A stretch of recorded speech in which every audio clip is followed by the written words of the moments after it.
تو اس سے پہلے دیکھ لیں کہ آپ کس دور میں جی رہے ہیں. اب آپ آیا اسی قبائلی دور میں جی رہے ہیں یا آپ ایک نئے دور میں داخل ہو چکے ہیں جس کے اندر آپ کو ان چیزوں کو بدلنا پڑے گا. اس طریقے سے جسے جیسے پہلے چیزیں چلتی تھیں اور پھر چل کے کوئی موومنٹ اپنے عروج پہ پہنچتی اور کامیاب ہوتی, آیا آپ کو اسی طریقے سے اس کو لے کے چلنا پڑے گا یا آپ کو اس کے اندر کچھ امائنڈمنٹس کرنی پڑیں گی؟ اس کو آپ نے تھوڑا سا دیکھنا ہے.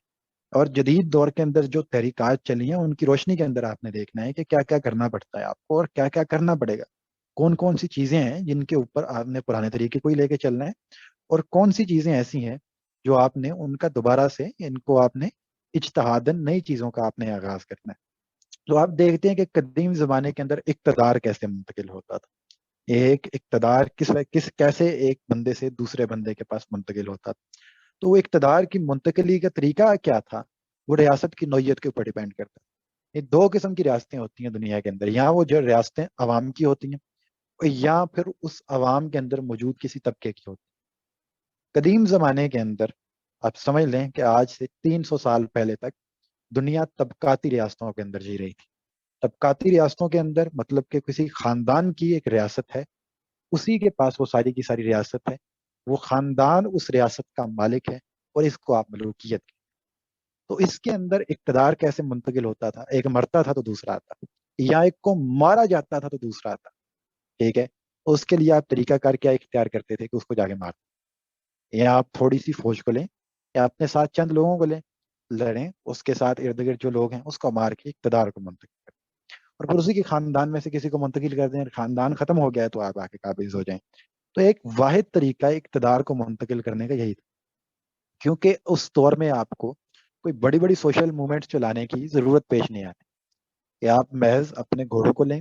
چند تلواروں کو لیں اور جا کے انہیں مار دیں, ختم کر دیں, اور اس کے بعد آپ اقتدار پہ جا کے قبضہ کریں.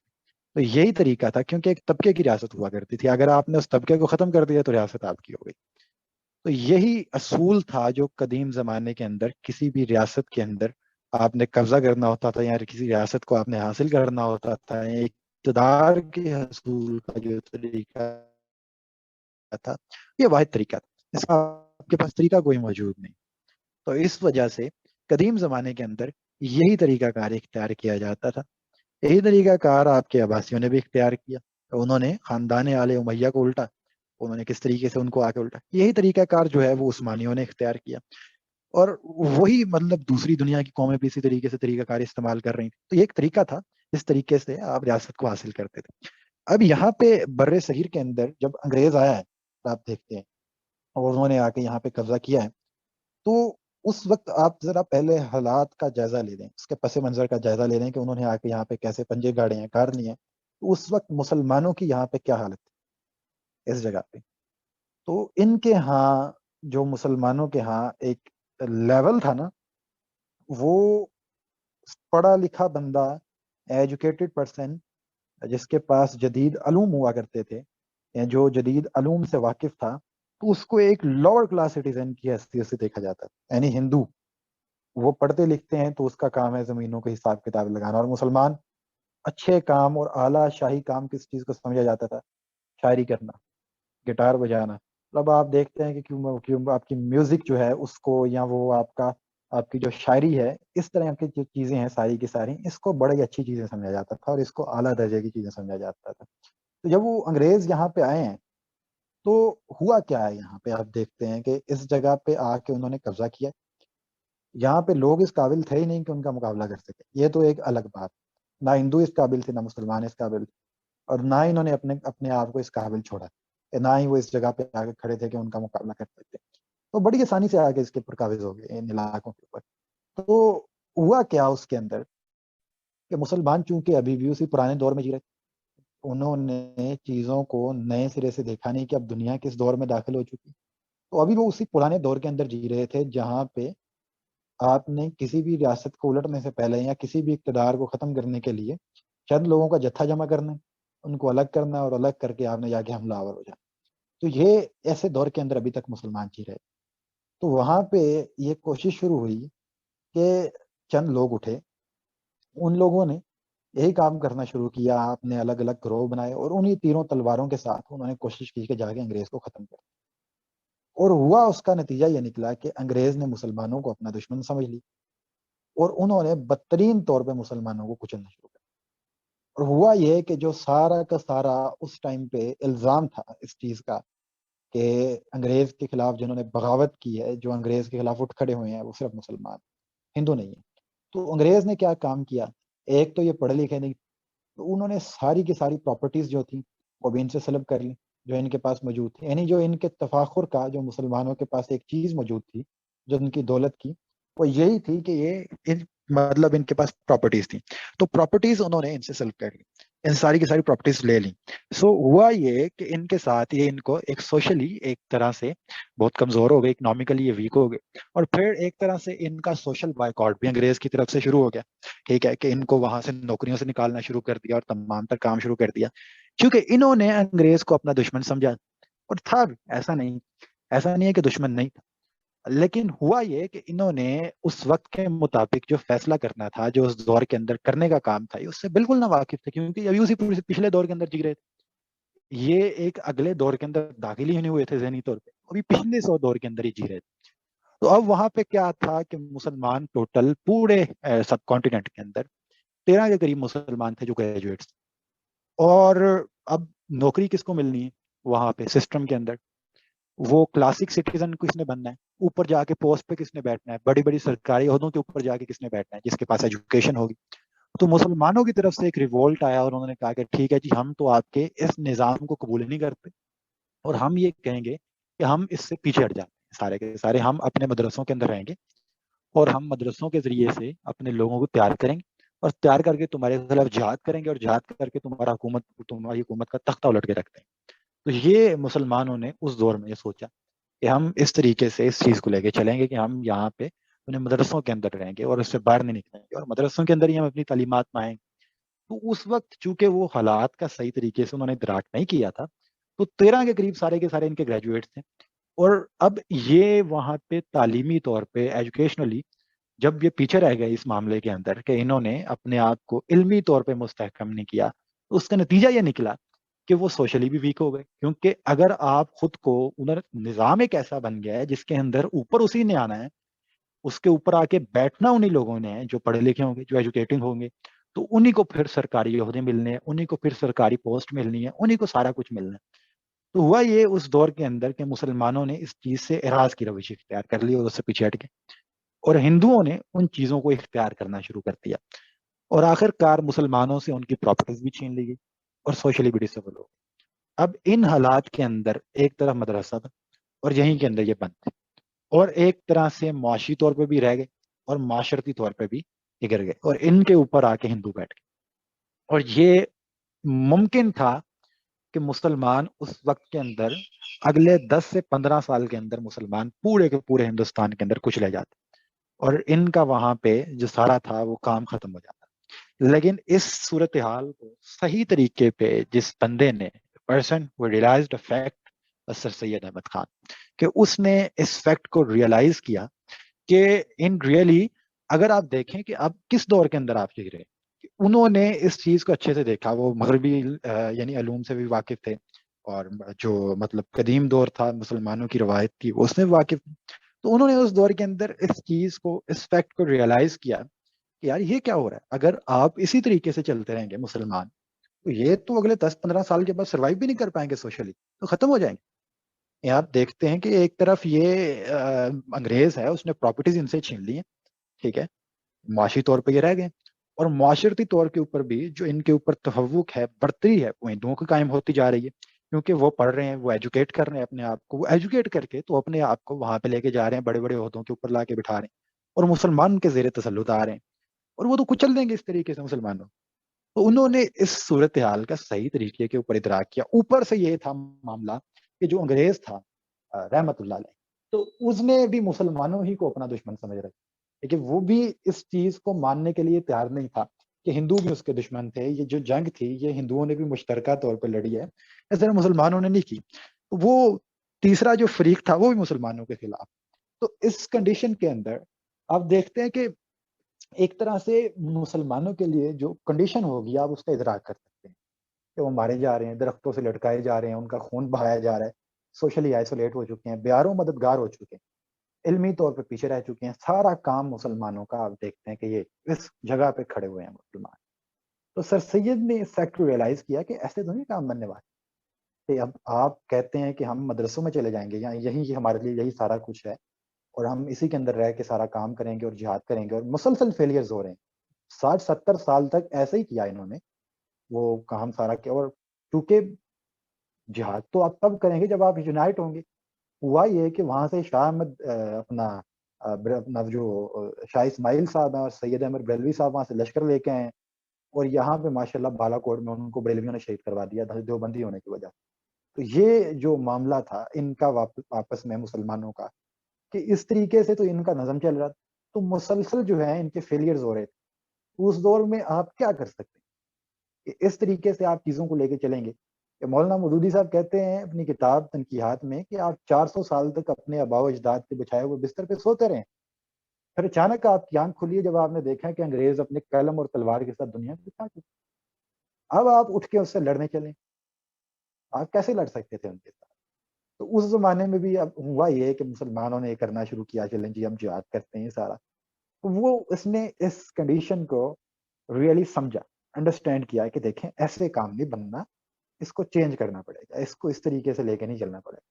تو انہوں نے کیا کام کیا؟ انہوں نے اس طریقے سے کام کیا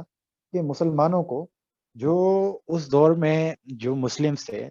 انہوں نے کوشش کی کہ مسلمس کے اندر ایجوکیشنل ریفارمز،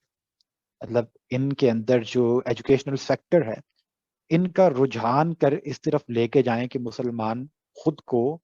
اولاً انگریزی علوم کے ساتھ واقف کریں. تب جو جدید علوم ہے آپ کے پاس ان کے ساتھ اپنے آپ کی واقفیت پیدا کریں. اس کے ساتھ سائنسی علوم ہیں ان کے ساتھ اپنی واقفیت پیدا کریں. دین کے اندر تجدید کریں، تجدید و احیاء دین کریں. اور اس کے ساتھ ساتھ وہ اس ٹائم جو ابھی جو مطلب معاملہ چل رہا ہے، تو آپ ابھی جو ہے اٹھ کے انگریزوں کے خلاف جو ہے بغاوت کی اور جنگ و جہاد کی اور یہ تمام باتیں نہ کریں ورنہ کچھ لے جائیں. انہوں نے کہا کہ آپ لائل رہیں ابھی اسٹیٹ کے ساتھ، اور اس دوران جو ہے آپ اپنے آپ کو سوشلی اور اکنامکلی امپاور کریں. آپ ایسی جگہ پہ آ کے کھڑے ہوں کہ آپ انگریز کے برابر آ کے تو کھڑے ہو سکیں نا. جو آپ ان کے ساتھ بات بھی نہیں کر سکتے تو آپ ان کو اپنی بات کیسے سمجھائیں گے؟ اور آپ کے اوپر تفوق اور برتری جو ہے وہ ہندو پاتا جا رہا ہے. تو انہوں نے ایک طریقہ شروع کیا اس دور میں. انہوں نے کہا کہ ٹھیک ہے، انہوں نے پھر وہاں پہ ایک اسکول بنایا، اپنا ایک جگہ پہ بنایا، پھر دوسری جگہ پہ بنایا، غازی پور میں بنایا، اور پھر آہستہ آہستہ کرتے کرتے انہوں نے علی گڑھ کا ایک کالج بنایا، دین وہ جا کے یونیورسٹی بنی. تو اس کے ساتھ یہ ساری ان کی جو ایجوکیشنل ریفارمس تھیں جس کے لیے انہوں نے بہت سے اساتذہ کی خدمات بھی لیں اور مسلمانوں کو ایجوکیٹ کرنے کی کوشش کی. تو اس سے جو بیسیکلی چیز ہوئی نا کلیئر مسلمانوں کو، وہ ایک جدید دنیا ان کے سامنے آ گئی کہ اب دنیا کس جگہ پہ کھڑی ہو چکی ہے، دنیا کس جگہ پہ پہنچ چکی ہے. تو وہ ان پرانی چیزوں سے بھی باہر نکلے اور ایک طرح سے ان کے اندر سیاسی شعور بھی پیدا ہوگا کہ یہاں پہ سیاسی طور پہ معاملات کس طریقے سے چل رہے ہیں اور ہم نے ان کو کس طریقے سے لے کے چلنا ہے، ہم نے اس کو کس طریقے سے ہینڈل کرنا ہے. تو ایک طرح سے وہ جدید چیزوں سے بھی واقف ہوئے، جدید علوم سے بھی واقف ہوئے، اس کے ساتھ ساتھ مسلمانوں کے اندر ایک طرح کا سیاسی شعور بھی بیدار ہونا شروع ہو گیا مسلمانوں کے اندر. تو اب آپ دیکھتے ہیں کہ اس جگہ سے اب وہ اس کے بعد مسلمانوں کے اندر انہوں نے تو چند ہی ادارے بنائے. اب ایسا تو نہیں ہو سکتا کہ بیچارہ سر سید ہی پورے سب کانٹیننٹ کے اندر ادارے بناتا، لیکن پھر عمومی رجحان جو ہے وہ شروع ہو گیا سب کانٹیننٹ کے اندر کہ مسلمانوں نے بھی اپنے بچوں کو پڑھانا شروع کر دیا کہ بھائی یہ کفر نہیں ہے، یہ کوئی ایسا معاملہ نہیں ہے کہ آپ پڑھائیں گے اور اس کے بعد وہ کافر بن جائیں گے. پھر پڑھائیں، آپ ان کو ایجوکیٹ کریں تو پھر ہی کچھ بن سکتا ہے. تو اب ان کو انہوں نے ایجوکیٹ کرنا شروع کیا. تو اس دور کے جتنے بڑے بڑے اہل علم مسلمانوں کے تھے، چاہے شبلی نعمانی ہو، چاہے مولانا حالی ہو، چاہے مولانا شوکت علی صاحب ہوں، ظفر علی خان صاحب ہوں، اب جتنے بڑے بڑے اہل علم موجود تھے وہ سارے کے سارے علی گڑھ موومنٹ کے ساتھ کھڑے ہوئے تھے. تو مسلمانوں کے اندر جو ایجوکیشنل ریفارمز تھیں کہ مسلمان اپنے آپ کو اس دوسرے نظام تعلیم کے اندر بھی لے کے جائیں تاکہ مسلمان معاشی اور معاشرتی برتری حاصل کر سکیں، معاشی اور معاشرتی برتری حاصل کر سکیں، اور اس کے ساتھ ان کے اندر ایک سیاسی شعور پیدا ہو سکے کہ ہم نے کرنا کیا، ہم کس جگہ پہ کھڑے ہوئے ہیں، ہم نے آگے کس طریقے سے چیزوں کو لے کے چلنا ہے. تو وہ ایک طرح سے اس موومنٹ کا اس طریقے سے آغاز. اور اسی کے اندر سر سید نے ٹو نیشن تھیوری پیش کی کہ مسلمان ایک الگ قوم ہے، ہندو ایک الگ قوم، یہ اپنی ایک اساس رکھتے ہیں مسلمان، اور ہندو بھی اپنی ایک اساس رکھتے ہیں، ان کا بھی ایک معاشرہ ہے، ان کی بھی ایک تہذیب ہے، ان کی بھی کچھ سیاست کے اندر بھی ان کی اپنے اپنے اصول موجود ہیں، مسلمانوں کے بھی اس طریقے سے موجود ہیں، تو یہ دونوں الگ الگ قومیں ہیں، یہ ایک ہی قوم نہیں ہے۔ تو ٹو نیشن تھیوری اردو ہندو تنازع کے ساتھ شروع کی سر سید احمد خان نے، اور اب آپ دیکھتے ہیں کہ یہ آل اوور دا انڈیا اگر آپ دیکھیں تو مسلمانوں کے اندر ایک ایجوکیشنلی کہ اپنے آپ کو اس دوسرے نظام کے اندر بھی لے کے جانا ہے، تو اس کے اندر وہ لے کے گئے ہیں، اور اس کے ساتھ مسلمانوں کے اندر ایک سیاسی شعور پیدا ہوا، اور پیدا کرنے کی کوشش کی گئی کہ مسلمانوں کو با اثر اور رسوخ رکھنے والے طبقوں کے اندر لے کے جائیں، اور ان کو اس جگہ پہ لے کے جائیں گے جہاں پہ جا کے وہ اپنا ایک مؤثر کردار ادا کر سکیں۔ تو وہی ہوا کہ اب آپ دیکھتے ہیں کہ 1906 کے اندر جب محمدن ایجوکیشنل کانفرنس نے اپنے آپ کو مسلم لیگ کے اندر کنورٹ کیا، جو محمدن ایجوکیشنل کانفرنس کا اجلاس بلایا گیا، یہ سر سید نے بنائی تھی نا، تو اسی کو آپ دیکھتے ہیں کہ آگے چل کے مسلم لیگ کے اندر کنورٹ کر دیا گیا، یا مسلم لیگ میں کنورٹ ہو گئی، اور وہاں پہ جتنے نواب تھے، جتنے بڑے بڑے سرداران تھے، اس کے ساتھ ایک اور چیز تھی، اس کو ایڈ کر لینا ہے، وہ یہ تھی کہ سر سید نے مسلمس کو اس ٹائم پہ یہ کہا تھا کہ آپ نے اسٹیٹ کے ساتھ لائل رہنا، اگر آپ اسٹیٹ کے ساتھ اس ٹائم پہ لائل نہیں رہتے، اور آپ ابھی سے بغاوتوں کا اور جنگ و جہاد کا اور اپنا قتل و قتال کی باتیں کر دیتے ہیں، تو آپ اٹھنے سے پہلے کچھ لے جائیں گے۔ تو انہوں نے تو شروع میں یہ بھی کہا کہ آپ نے پالیٹکس سے بھی دور رہنا ہے، کہ یہ ان کے ذہن میں یہ بھی نہ جائے کہ یہ پولیٹیکل موومنٹ بن کے ہمارے خلاف اٹھ کھڑی ہوگی، تو آپ اگر یہ کام کریں گے اس طریقے سے تو یہ پہلے ہی آپ کو کچل دیں گے۔ اب ذرا اس کو دیکھیں کہ اس چیز کی طرف کہ مسلمانوں نے رسالت مآب صلی اللہ علیہ وسلم کے دور کے اندر بھی جو کنیکٹ کریں اس کے ساتھ جا کے، کہ انیشیل دور کے اندر جب وہ مکہ کے اندر تھے، انہیں ہاتھ نہیں اٹھایا، ہتھیار نہیں اٹھائے، انتقام کی بات نہیں کی، جہاد کی بات نہیں کی انہوں نے، ٹھیک ہے، اس دور کے اندر اپنا کام کرتے رہے، چاہے جتنی بھی رکاوٹیں آئیں، لیکن اس معاملے کے اندر چونکہ اب ڈیموکریٹک دور کے اندر داخل ہو گئے ہیں، تو اس کے اندر اتنی رکاوٹیں سر سید کو پیش نہیں آئی، انہوں نے جب کہا کہ ٹھیک ہے ہم اسٹیٹ کے ساتھ لائل رہیں گے، تو اسٹیٹ نے باقاعدہ ان کا ساتھ دینا شروع کر دیا اس کے اندر، اسٹیٹ کی مجبوری تھی کہ ایک ڈیموکریٹک پروسیس کے تھرو آپ چل رہے ہیں، تو اس کے ساتھ انہوں نے ان کو اسٹیٹ کی طرف سے کوئی مسائل نہیں آئے، بلکہ اسٹیٹ نے ان کا ساتھ دینا شروع کر دیا۔ تو یہ معاملہ تھا، اب اسی کو چل کے جب انہوں نے آگے چل کے مسلم لیگ کے اندر کنورٹ کیا ہے، تو اسٹیٹ نے کوئی رکاوٹیں کھڑی نہیں کی، اور بڑے بڑے ایجوکیٹڈ لوگ اور بڑے بڑے نواب اور سرداران جو ہیں، انہوں نے اس چیز کا فیصلہ کیا کہ اب ہم اس کو مسلم لیگ کے اندر کنورٹ کرتے ہیں۔ اب آپ دیکھتے ہیں کہ یہ جو مسلم لیگ کی موومنٹ ہے، ہم یہ سمجھتے ہیں کہ یہ 7 سال کے اندر کامیاب ہوئی، مطلب ہمارے یہاں پہ یہ چیز، یہ رجحان پایا جاتا ہے عموماً لوگوں کے اندر، یہاں بتایا جاتا ہے کہ 1940 میں قائد اعظم نے اعلان کیا، اور 1947 میں پاکستان بن گیا، تو یہ معاملہ ایسے نہیں ہے، ایسے کیسے ہو سکتا ہے؟ اب آپ ذرا امیجن کر کے دیکھیں کہ ایسا ہو سکتا ہے کہ آپ 7 سالوں کے اندر ملک بنا ڈالیں، اعلان کریں، اور پھر 7 سالوں کے اندر اگلے جو روز ہے وہ قوم آپ کے ساتھ کھڑی ہو جائے، کہ آج آپ بات کریں اور اگلے دن پوری کی پوری قوم آپ کے ساتھ کھڑی ہو جائے، ایسا نہیں ہوتا، اس کے پیچھے اپنی پوری تاریخ ہوتی۔ آپ ایرانین ریولوشن کی بات کریں گے نا، تو اس کے اندر بھی پیچھے پوری کی پوری کلرجی کی تحریک تھی، ٹھیک ہے، جو شیعہ کلرجی تھی ان کی پوری تحریک تھی، ٹھیک ہے، جو ان کی بیسک سے شروع ہوئی تھی، اور پھر وہ آگے چل کے امام خمینی نے اس کو اس کے اہتمام کے اوپر پہنچایا۔ لیکن یہاں پہ اگر آپ دیکھیں، یہاں پہ بھی وہ کس جگہ سے شروع ہوئی ہے، تو یہاں پہ آپ دیکھیں کہ یہ جو مسلمان ہیں، اب وہ ایجوکیشنل سیکٹرز میں گئے ہیں، ایک وہ طبقہ تھا مسلمانوں کا، آپ نے ان کو ساتھ ساتھ ریلیٹ کر کے دیکھنا ہے کہ مسلمانوں کا ایک وہ طبقہ تھا جس نے اپنے آپ کو اس زمانے کے اندر بند کر لیا تھا مدرسوں کے اندر، تو وہ مدارس کا طبقہ، روایتی طبقہ بن کے رہ گیا، اور وہ اسٹل انہی بحثوں کے اندر الجھے ہوئے ہیں، نور بشر کے معاملات کے اندر الجھے ہوئے ہیں، وہ مطلب علم غیب کے معاملات کے اندر الجھے ہوئے ہیں، وہ اس سے باہر نہیں، وہ دیکھ بھی نہیں سکتے تھے، انہوں نے ملکی طور پہ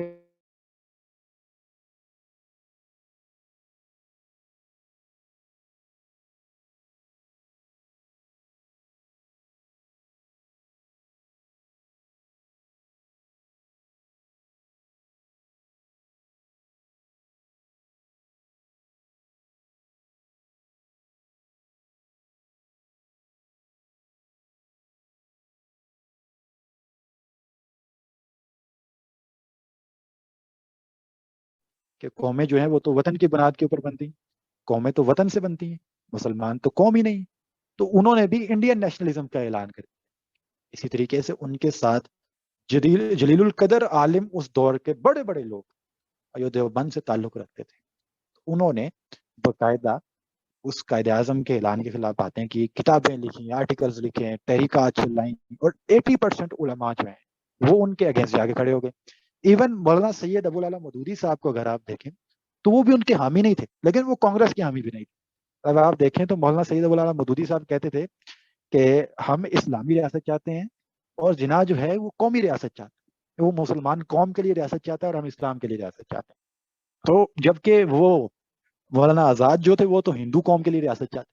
ٹھیک ہے، یا وہ مسلمانوں کو بھی ہندو قوم ہی کہتے تھے یا ہندی قوم کہتے تھے، تو وہ کہتے تھے کہ یہی ہندی قوم. سو ایک طرح سے جو آپ کا سارا روایتی طبقہ ہے، جو مدارس کا طبقہ ہے، جو وہ سارا کا سارا مدارس کا جتنا بھی طبقہ ہے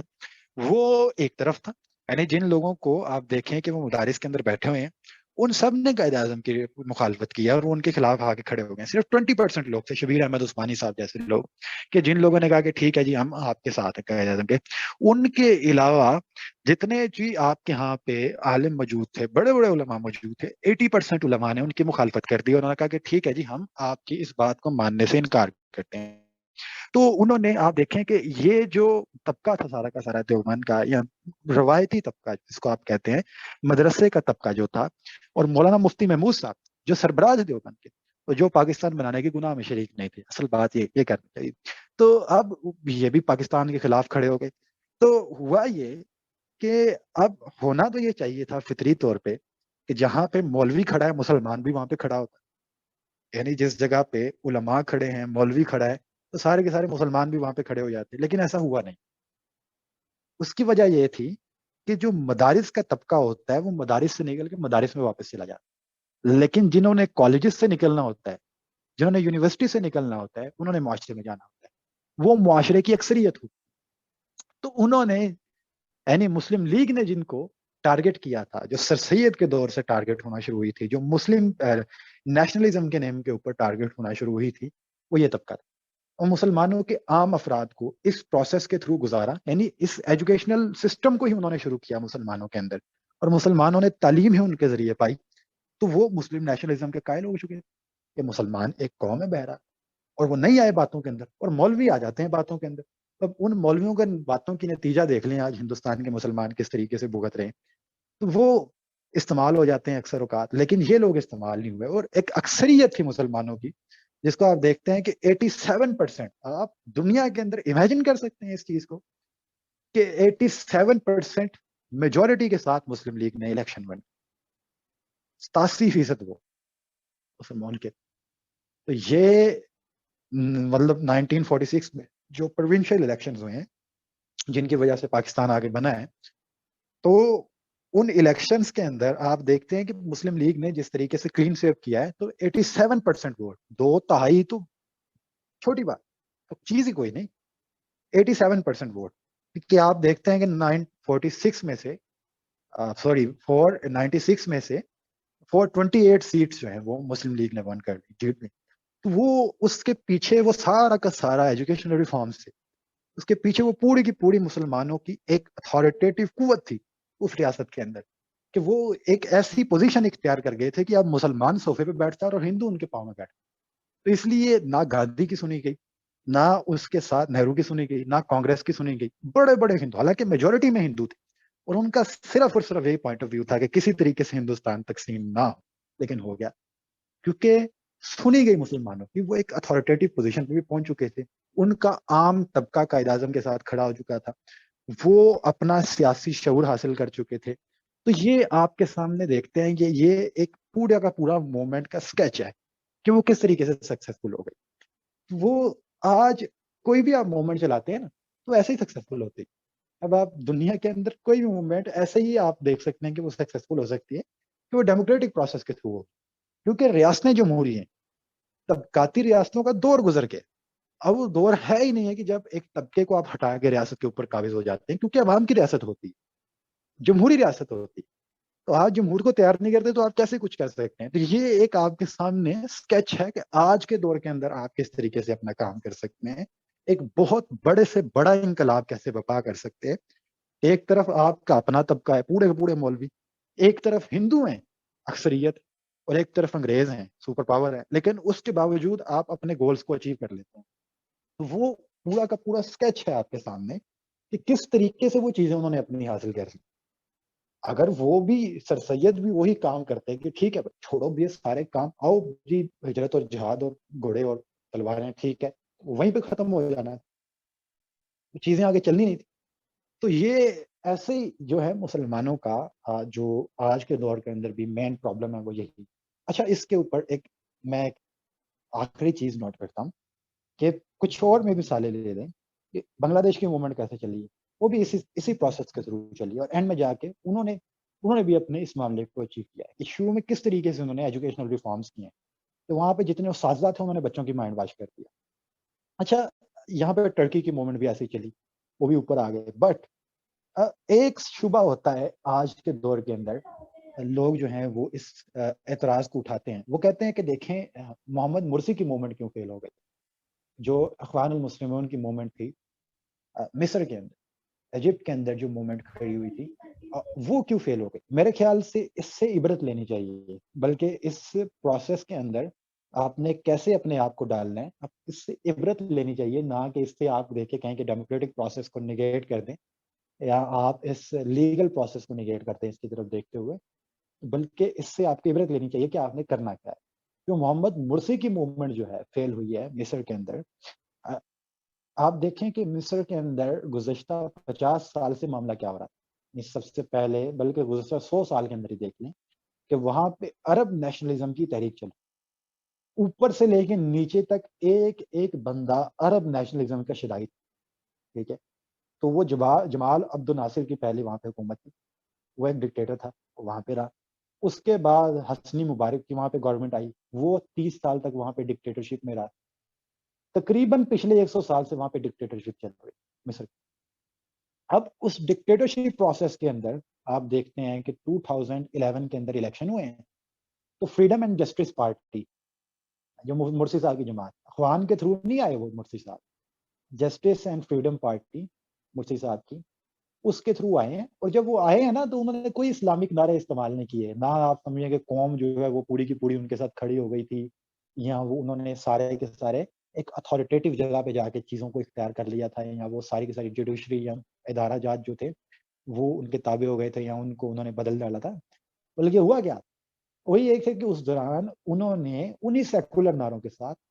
انہی سیکولر آبجیکٹیوز کے ساتھ جسٹس اینڈ فریڈم پارٹی کے تھرو 2011 کے اندر الیکشن لڑا. اور وہ مطلب ایک طرح سے ڈکٹیٹرشپ چل رہی ہے اس سے پچھلے 50 سال سے آپ سمجھ لیں، اور اس دوران الیکشن ہو رہے، اور اس دوران مرسی صاحب اپنی جسٹس اینڈ فریڈم پارٹی کے ساتھ جیت جاتے ہیں.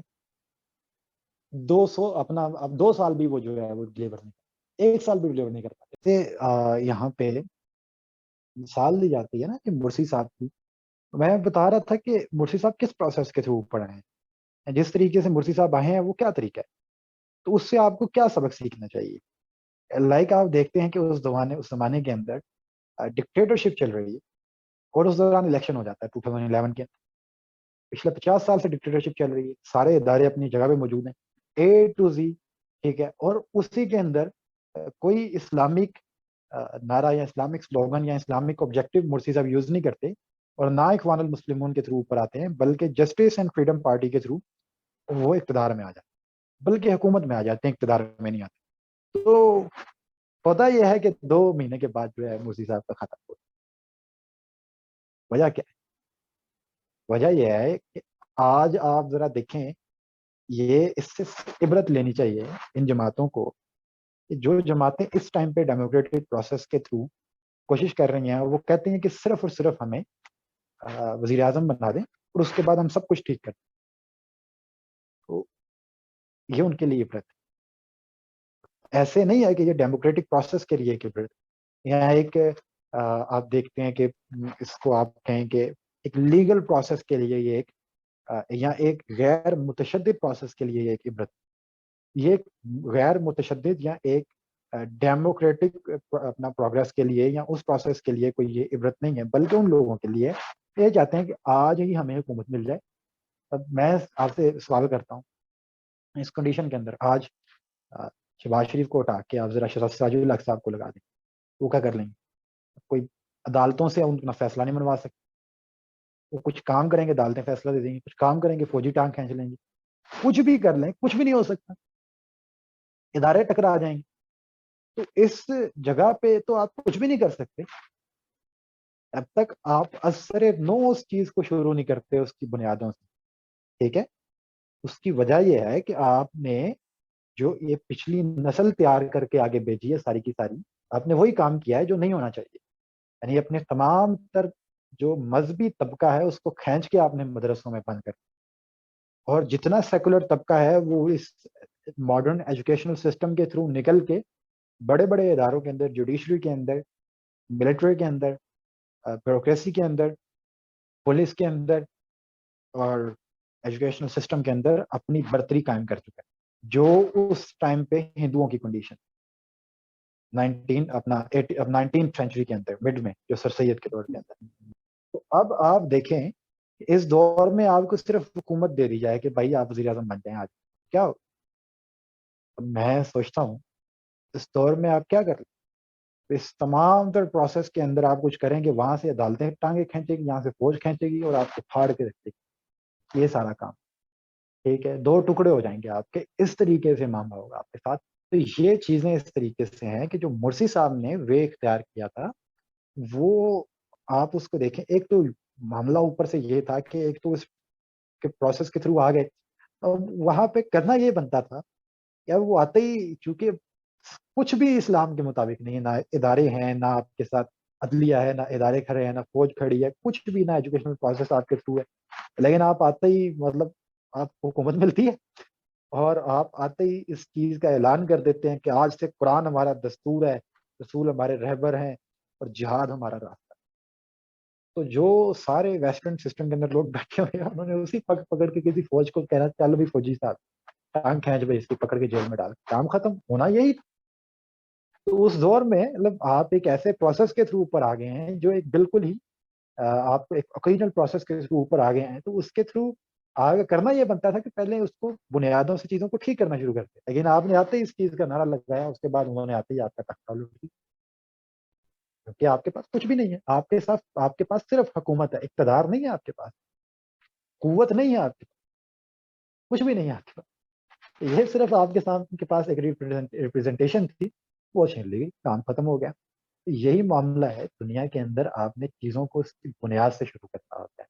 اگر آپ اس کی بنیاد سے شروع نہیں کریں گے تو آخر کار نتیجہ مرسی صاحب والا نکلے گا کہ آپ درمیان سے شروع کرتے ہیں, کہیں کہ آپ حکومت بن جائے. تو یہ چیزیں ایسی ہیں, ان کو ایسے لے کے چلنا چاہیے. باقی ابھی اگر کوئی شخص مطلب اس سے اختلاف رکھتا ہے اس معاملے سے, ان چیزوں سے کہ